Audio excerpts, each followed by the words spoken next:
Greetings, my fellow freedom lovers and sovereign thinkers. This is LL3 Podcast. My name is Craig, transmitting from the beautiful swampy mangroves of South Florida. And today's date is Saturday, November 2nd, 2019.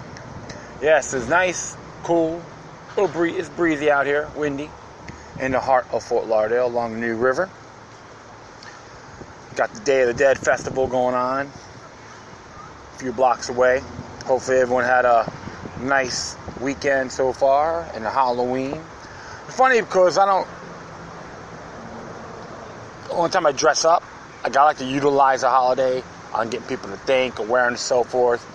So I dressed up as a escaped convict, have my orange prison suit on, have my big flag, the Don't Tread on Me, not the yellow, but it's black with the skull and the rattlesnake inside the skull itself.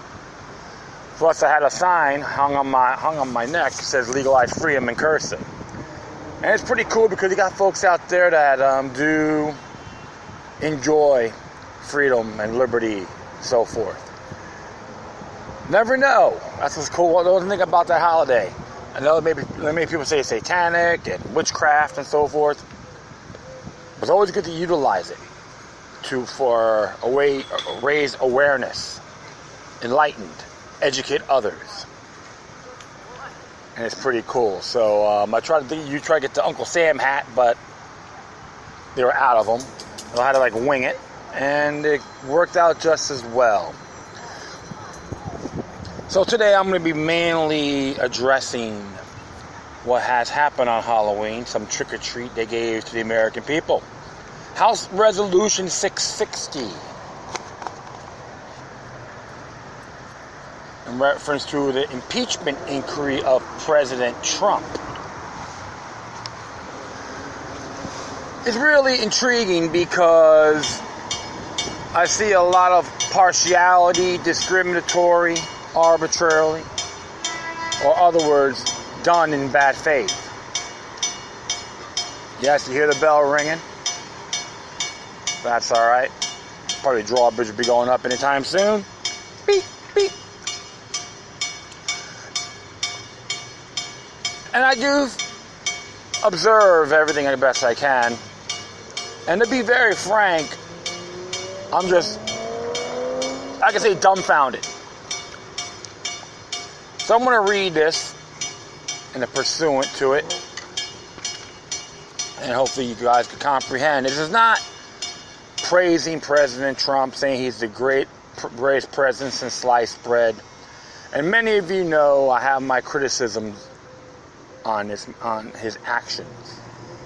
However, when you hear the exploited propaganda coming from individuals like Nancy Pelosi and all these other clowns in Congress saying he breaches oath of office, so I ask Ted Deutsch, what have you constitutionally achieved, sir?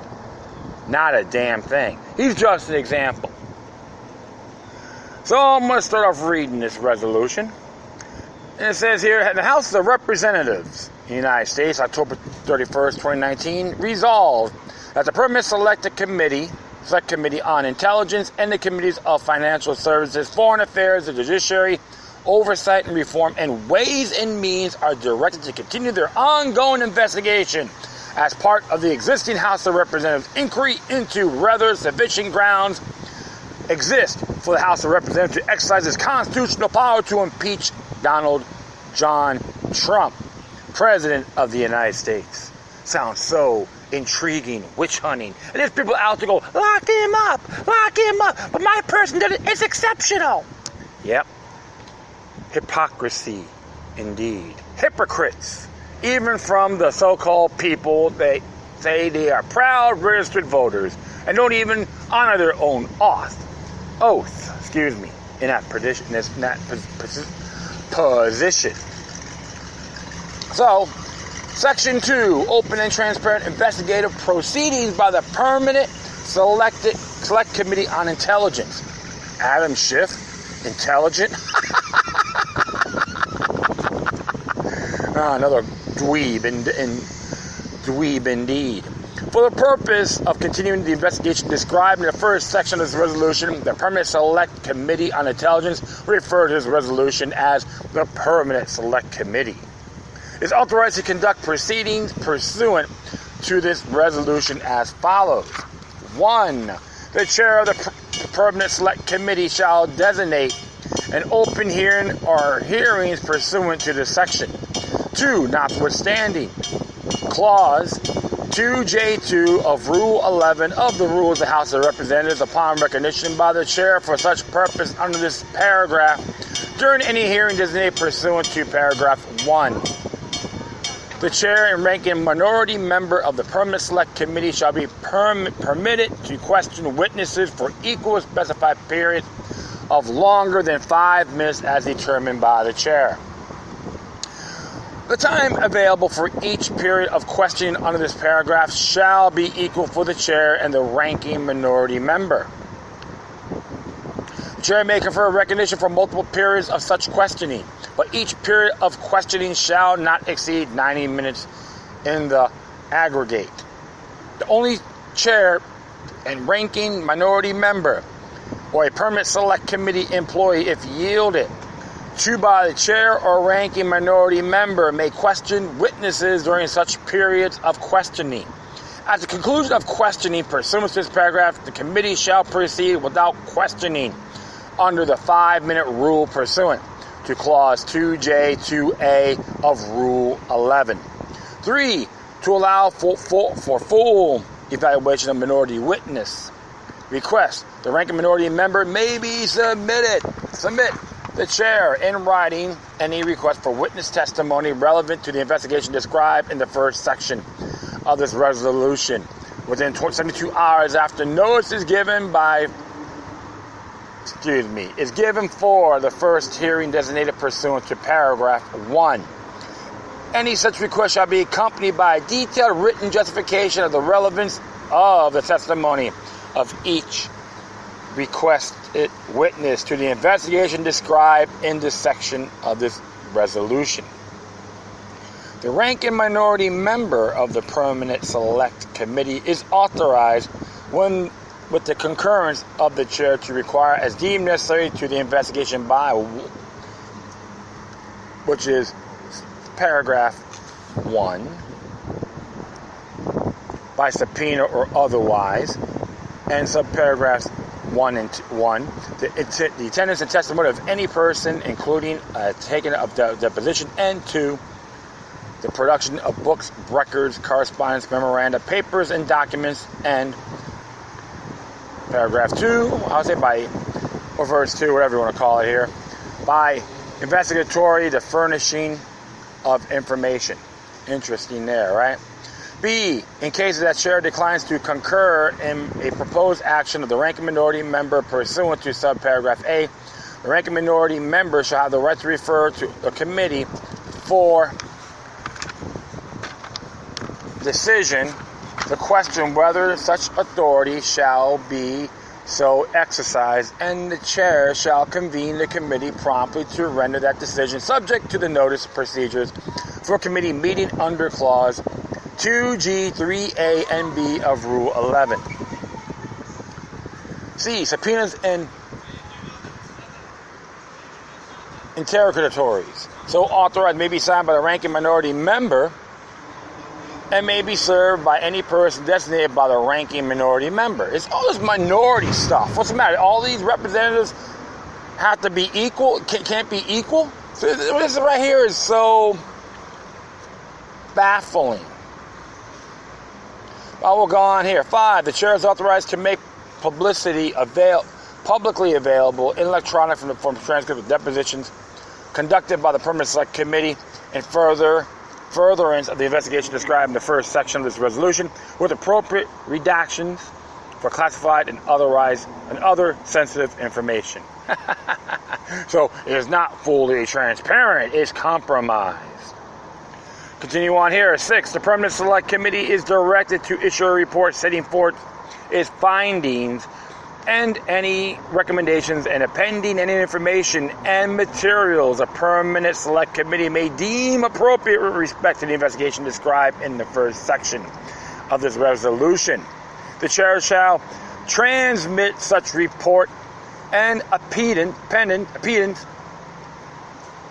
along with any supplemental, minority, additional, or dissenting views filed pursuant to Clause 2L of Rule 11 to the Committee on the Judiciary, and make any such report publicly available in electronic form with appropriate redactions to protect classified and other sensitive information. The report required by this paragraph shall be prepared in consultation with the chairs of the Committee on Foreign Affairs and the Committee on Oversight and Reform. It's interesting. So the accused, if this goes further, it has to be unredacted. Okay? It's interesting. I believe it is unredacted. But open to the public, some sensitive information. Well, continue on here. Section 3, transmission of additional material. The chair of the Permanent Select Committee or the chair of any other committee having in custody of records or other materials relating to the inquiry reference in the first section of this resolution is authorized in consultation with the ranking minority member to transfer such records or materials of the committee on the judiciary. 4. Impeachment inquiry procedures in the Committee on the Judiciary. A. The House authorizes the Committee on the Judiciary to conduct proceedings relating to the impeachment inquiry referenced in the first section of the resolution pursuant to the procedures submitted for printing in the congressional record by the chair of the Committee on Rules, including such procedures as to allow for the participation of the President and his counsel. B. Committee on the Judiciary is authorized to promulgate additional procedures as it deems necessary for the fair and efficient conduct of committee hearings and held pursuant to this resolution, provided that the additional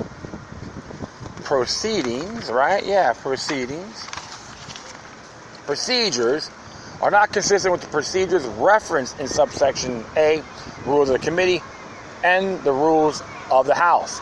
C1, the ranking minority member of the Committee on the Judiciary is authorized with the concurrence of the chair of the Committee on the Judiciary is required as deemed necessary to the investigation. A, by subpoena or authorized, and this is I, so we'll call this subsection 1. The attendance and testimony of any person, including at the taking of a deposition, and 2, subsection 2, the production of books, records, correspondence, memoranda, papers, and documents. And B, by interrogatory, the furnishing of information. Okay, I've got here 2. In the case that the chair declines to concur in the proposed action by the ranking minority member pursuant to paragraph 1, the ranking minority member shall have the right to refer the committee for a decision. The question whether such authority shall be so exercised at the chair shall convene the committee promptly to render that decision. Subject to the notice procedures for a committee meeting under 2G, 3A and B of Rule 11. 3. Subpoenas and interrogatories so authorized may be signed by a ranking minority member and may be served by any person designated by the ranking minority member. D. The Committee on the Judiciary shall report to the House of Representatives such resolutions, articles of impeachment, or other recommendations as it deems proper. I just see so many falters in this thing, and it just really dawns on me. All right? And like I said before, I'm not a fan or worshiper of President Trump. I'm not a Trumpster or Trump train, Trump nation, so don't even go there. What I'm seeing right now is nothing more exercising their obligations in bad faith. But I'm going to look at here, the impeachment inquiry procedure in the committee to the judiciary pursuant to House Resolution 660. That was in the same, so you can find that too at congress.gov. And as it reads here, A, additional presentations. 1, the Committee on the Judiciary Committee may receive at a hearing presentation from counsels designated by the chairs and ranking minority members for the majority and minority of a committee, which provides a report, records, or other materials to the committee under Section 2 or 3 of House Resolution 660. 2. In addition, the committee may receive the committee counsel for the majority and minority at a hearing presentation consisting of subsection 1. We could just do that. A written statement detailing in paragraph form information believed by the counsel to be pertinent to the inquiry. 2. A general description of the scope and the matter of the presentation of evidence, and or 3. A detailed presentation of evidentiary material other than the testimony of witnesses. Let's go here. Number 3. The President's counsel shall be furnished a copy of the reports, records, or other materials referenced to Section 2, 5, and 6, or Section 3 of House Resolution 660, any material furnished to the committee pursuant to the section. The President and his counsel shall be invited to attend and observe the initial presentation, and the President's counsel may ask questions, subject to instructions from the chair or presiding member respecting the time, scope, and duration of the examination. B. Additional evidence. 1. Any committee member may bring additional evidence in writing to the committee's attention. 2. The President's counsel shall be invited to respond orally or in writing, as shall be determined by the chair in consultation with the ranking minority member. I like that, minority and majorities. It's like, good grief. So look, this just really dawns on me here. I will continue on.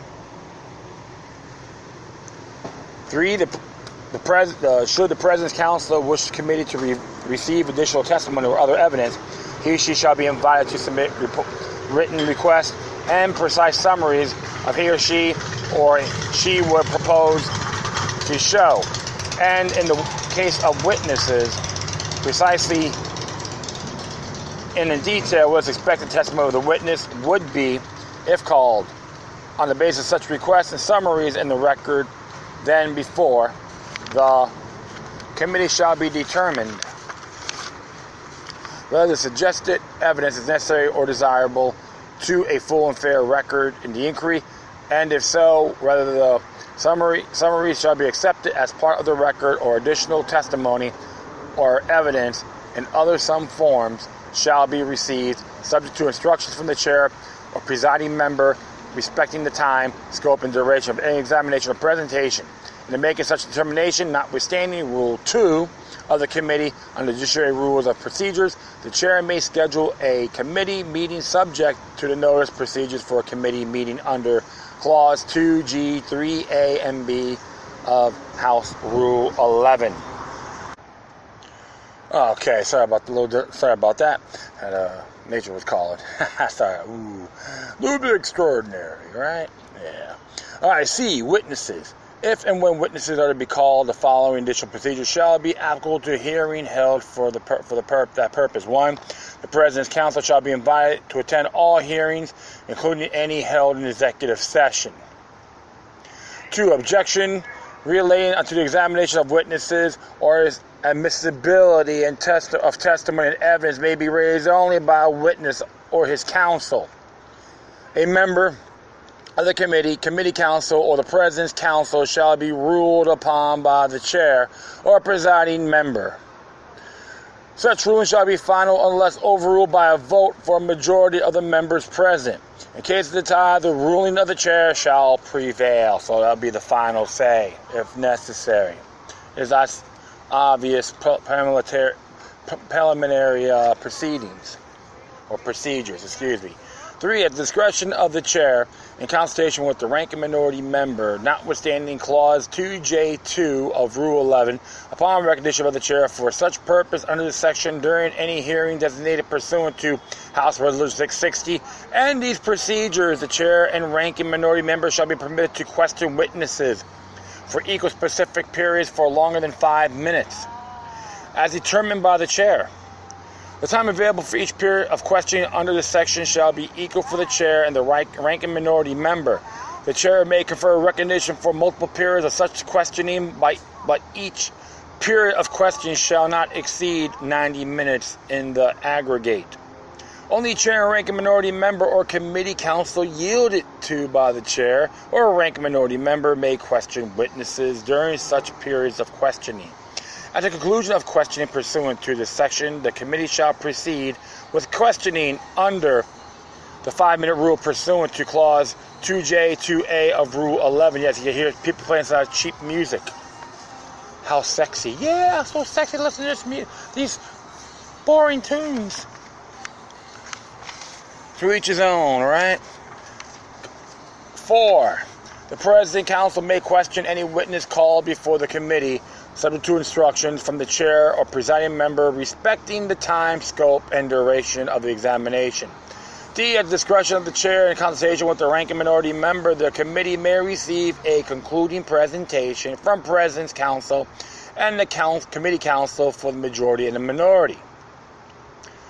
E. The chair in consultation with the ranking minority member shall make a public announcement of the date, time, place, and subject matter of any committee hearing or meeting to consider matters set forth in these procedures as soon as practicable and in no event less than 24 hours before the commencement of the hearing or meeting, except as specified in paragraph B3 and notwithstanding Rule 2 of the Committee on Judiciary Rules and Procedures.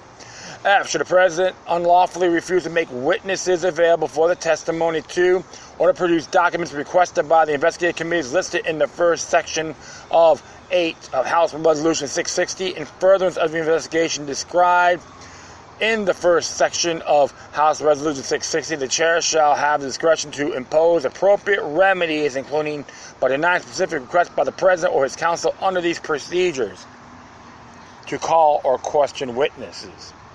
G. These procedures supersede paragraph 1, 2, and 4 of the investigative procedures adopted by the committee on September 12, 2019.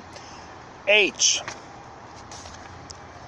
For the purpose of these procedures, committee counsel shall include consultants retained by the committee. So, this is more of a time-consuming game they may be playing.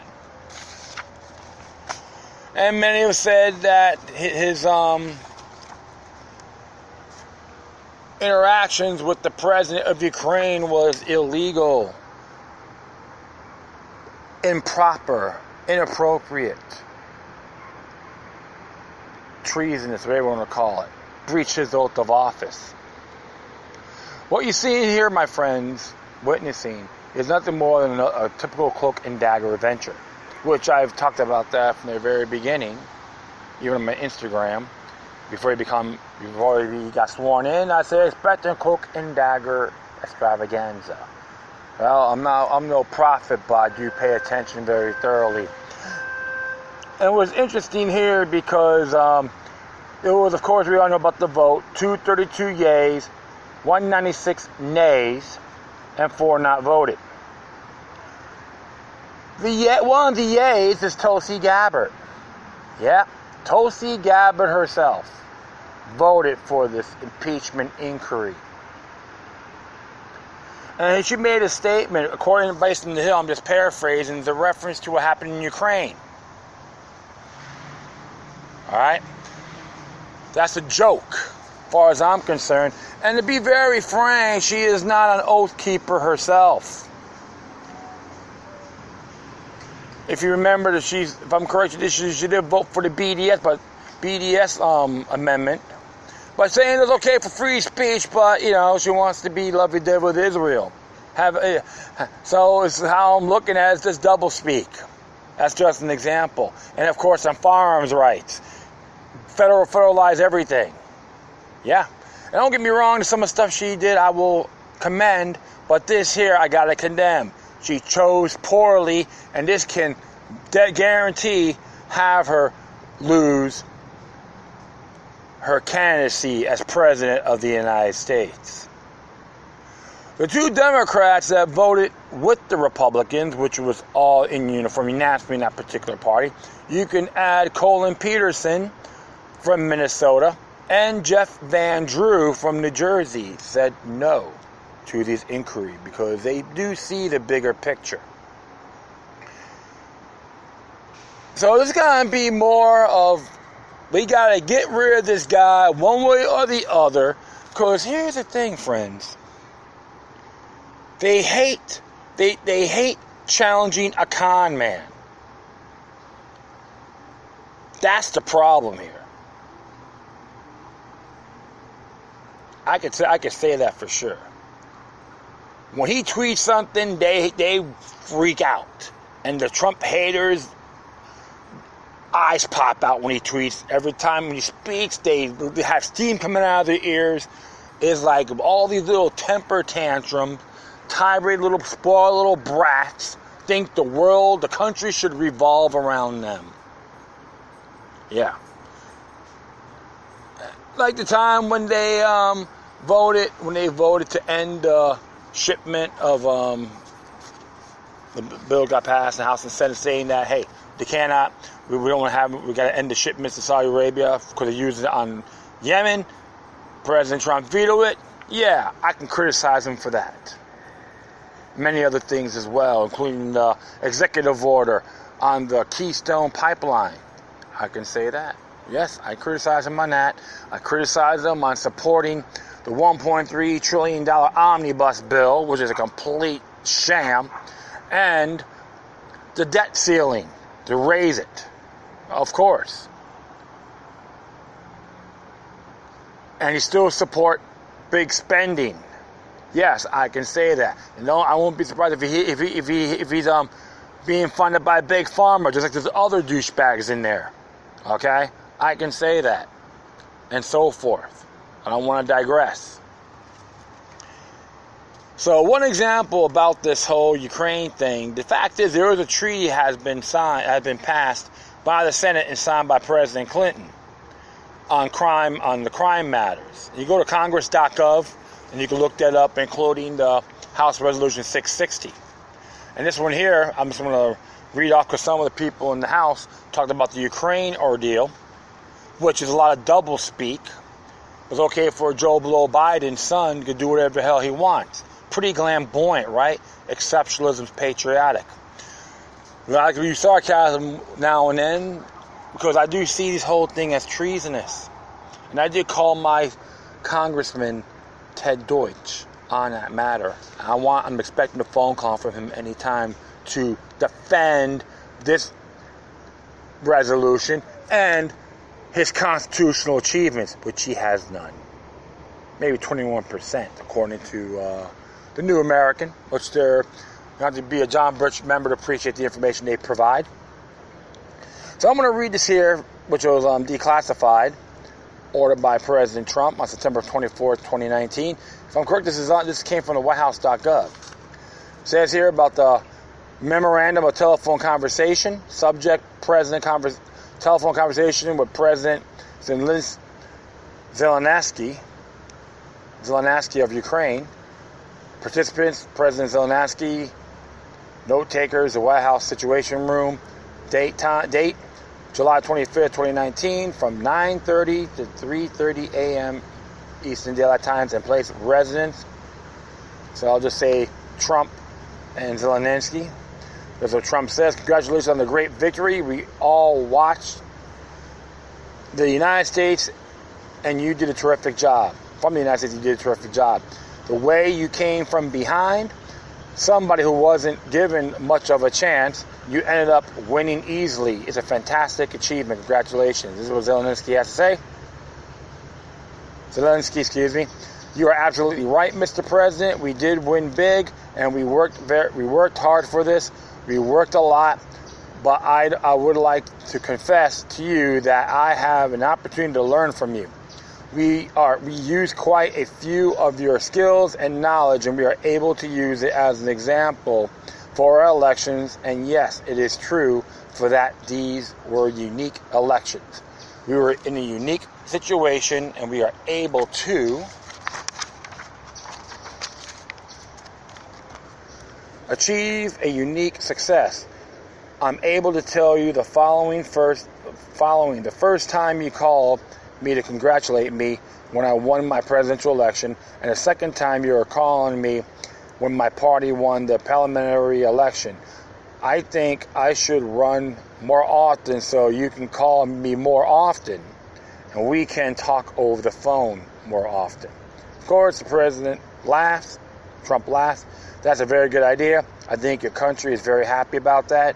And what Zelensky has to say, well, yes, to tell you the truth, we are trying to work hard because we wanted to drain the swamp here in our country. We brought in many new people, not the old politicians and not the typical politicians, because we want to have a new format and a new type of government. You're a great teacher for us in that. So Trump has to say, well, it's very nice to you to say that. I will say that we do a lot for Ukraine. We spend a lot of effort and a lot of time, much more than the European countries are doing, and they should be helping you more than they are.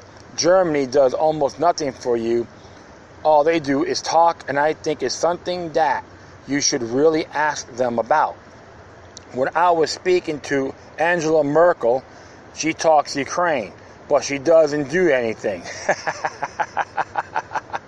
Yes, Merkel is a globalist stooge, my friends. I will continue on here.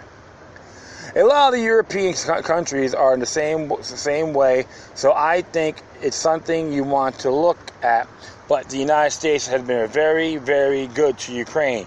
I wouldn't say that it's reciprocal necessarily because things are happening that are not good, but the United States has been very, very good to Ukraine. Zelensky has to say this. You are absolutely right. Not only 100%, but actually 1,000%. I can tell you the following. I did talk to Angela Merkel, and I meet with her. I almost met and talked with Macron, and I told them that they are not doing quite as much as they need to be doing on the issues with the sanctions. They are not enforcing the sanctions. They are not working with us as they should work for Ukraine. It turns out that even though logically the European Union should be our biggest partner, but technically the United States is a much bigger partner than the European Union. And I'm very grateful for you that because the United States is doing quite a lot for Ukraine, much more than the European Union, especially when we are talking about sanctions against the Russian Federation, which I call it an act of war, my friends. But I will continue on here. I would also like to thank you for your great support in the area of defense. We are ready to continue to cooperate for the next steps. Specifically, we are almost ready to buy more javelins from the United States for defense purposes. And Trump says here, I would like you to do us a favor, though, because our country has been through a lot, and Ukraine knows a lot about it. I would like you to find out what happened with this whole situation with Ukraine. They say CrowdStrike, I guess. You have one of your wealthy people, the server, they say Ukraine has it. There are a lot of things that went on, the whole situation. I think you are surrounding yourself with some of the same people. I would like to have the Attorney General call you or your people, and I would like to get to the bottom of it. As you say yesterday, that whole nonsense ended with a very poor performance by a man named Robert Mueller, an incompetent performance. But they said a lot of it started with Ukraine. Whether you can do, it's very important that you do it if that is possible. And this was Zelensky has to say. Yes, it is very important for me and everything that you just mentioned earlier. For me as a president, it is very important, and we are open for any future cooperation. We are ready to open a new page on cooperation in relations between the United States and Ukraine. For that purpose, I just recalled our ambassador from the United States, and he will be replaced by a very competent and very experienced ambassador who will work hard making sure that our two nations are getting closer. I would also like and hope to see him having your trust and your confidence and have personal relations with you, and we can cooperate even more so.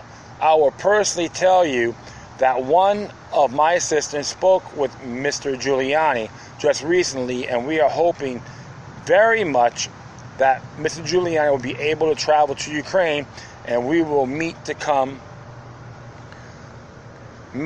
once he comes to Ukraine.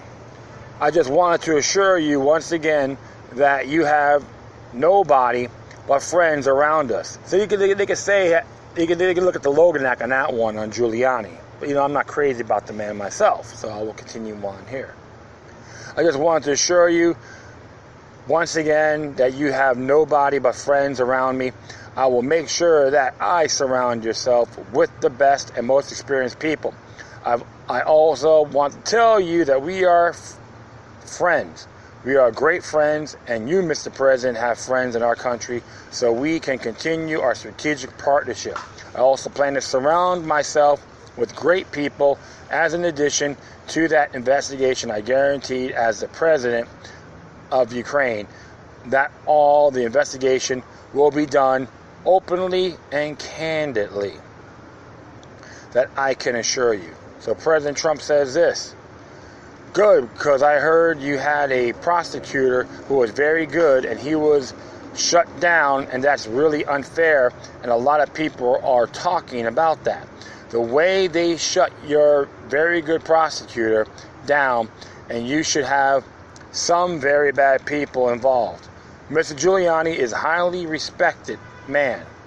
I'll have to disagree in some areas, but I'll continue on here. He was the mayor of New York City, a great mayor, and I would like him to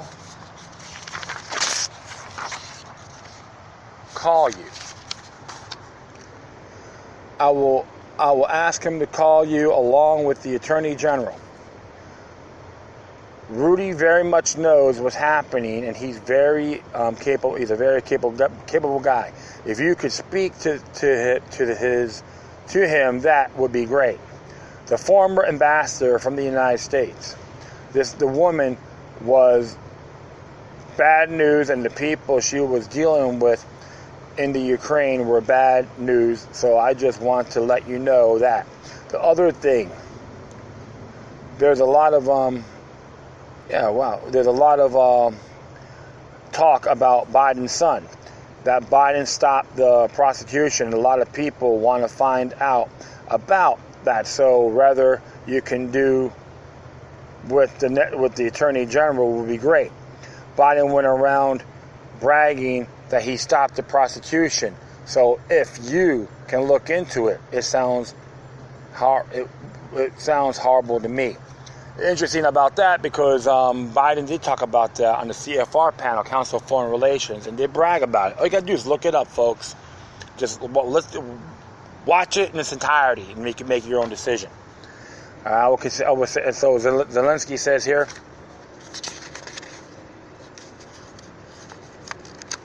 sorry about that. One moment.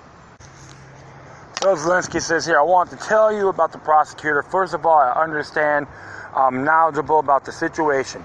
Since we have won the absolute majority in our parliament, the next prosecutor general will be 100% my person, my candidate, who will approve by the parliament and will start as a new prosecutor in September.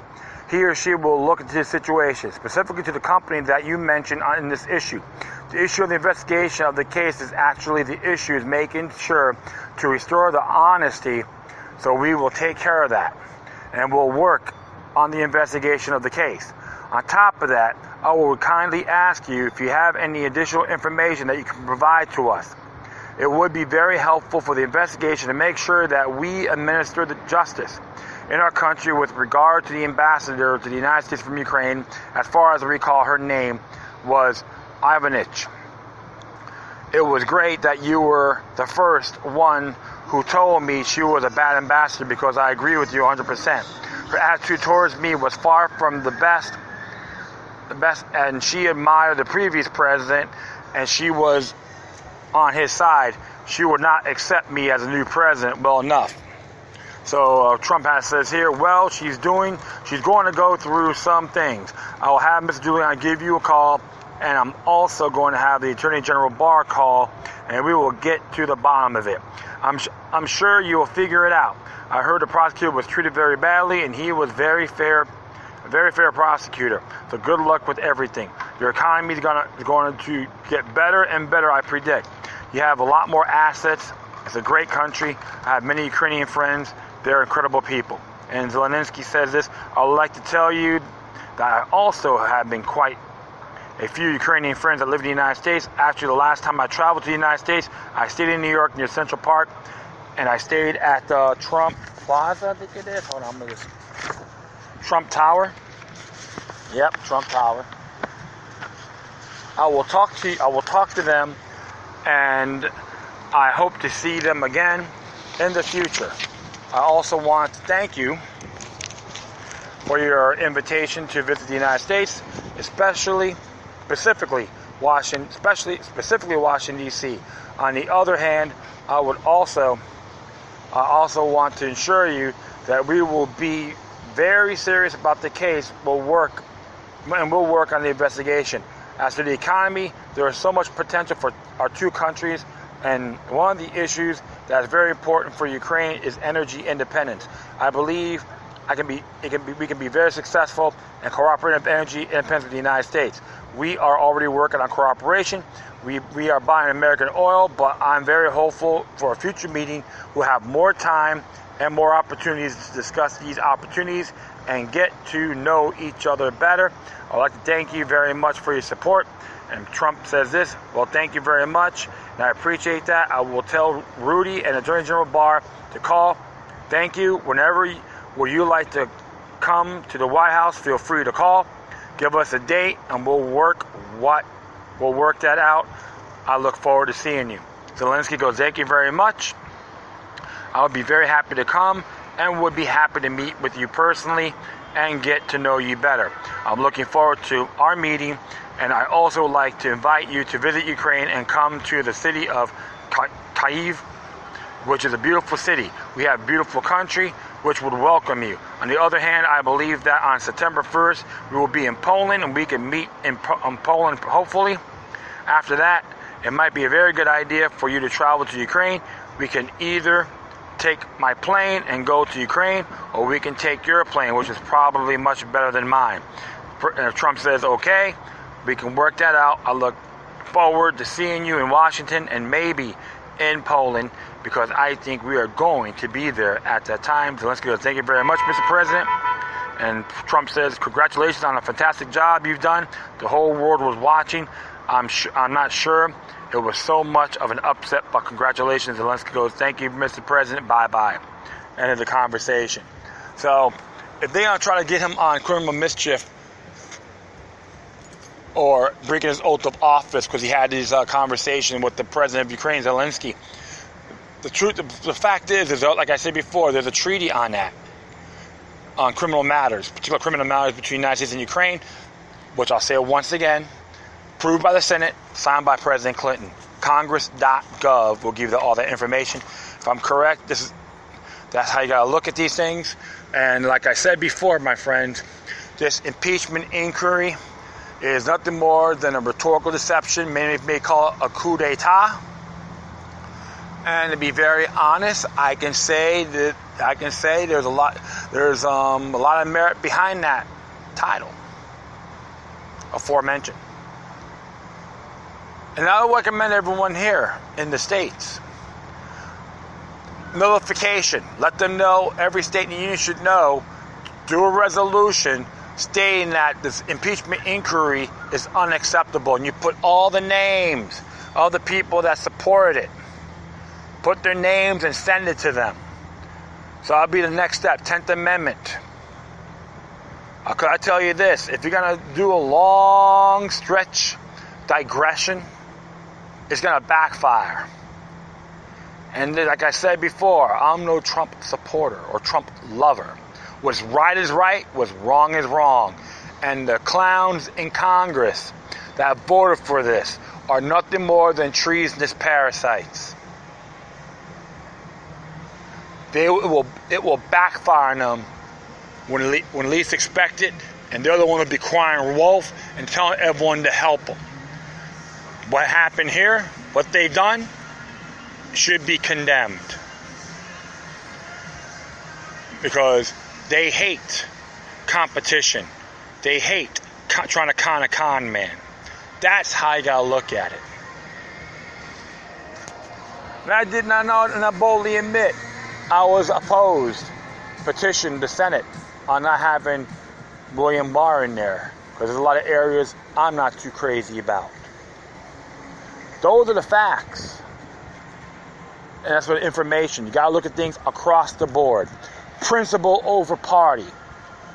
And George Washington warned us about political parties on his farewell address, September 19th, 1796. Look it up. At least these men like Washington had vision, foresight, and every single one of you out there can do the same, including myself. So that is it. I thank everyone for listening. Plus, feel free to download and share us throughout your social media networks. If you have any questions, comments, if you say something that's interesting that I want to check out, whatever you do, please send your correspondence with decorum, and I will do the footnotes on here so if I have you find it. And don't worry, I'll be fully running anytime soon, so I can put all the links in there, but you can look for this yourselves. But I will put the titles on there, and you could check it and take and follow through. All right? Once again, thank you for your time. Plus, always remember that demoniac resistance is healthy for the soul and can liberate humanity. Until next time, take care of yourselves. Keep on spreading love. And may your guardian spirits be with you.